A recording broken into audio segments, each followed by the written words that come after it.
Sawadika Barda, exploring the land of smiles, Thailand, sina Barbie Fortesa at David Licauco for work. And syempre, a little bit of leisure. Ipinasilip ng dalawang ilang snaps mula sa kanilang trip, kabilang na ang mga food trip nila doon. Habang nasa Thailand, sabay-sabay na nagpalit ng kanilang profile photo sa social media sina Barbie, David, Sanya Lopez at Alden Richards, pati na si Dennis Trillo. Dahil sa mas tumitinding mga eksena sa family drama series na Pulang Araw. Sa latest episode ng podcast na Updated with Nelson Canlas, ikinwento ni na David at Barbie ang kanilang pagganap bilang Hiroshi at Adelina. It's complicated ang ginagampanan nilang roles lalo na't panahon na ng gyera.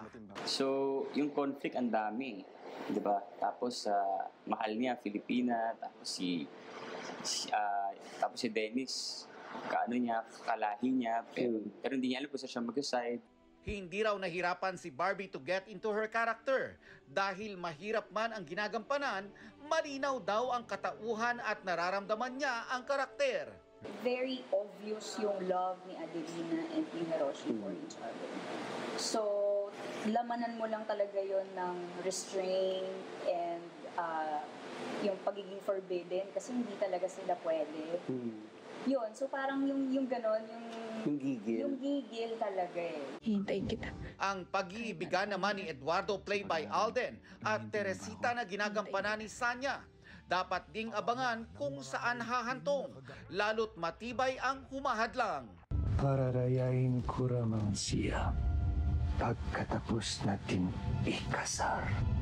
Saan din patutungo ang pagkakaibigan ng apat, lalo't nagkalamat ito nang mamatay ang ina ni Hiroshi. Tatatag kaya sila o magkakawatak-watak dahil sa digmaan?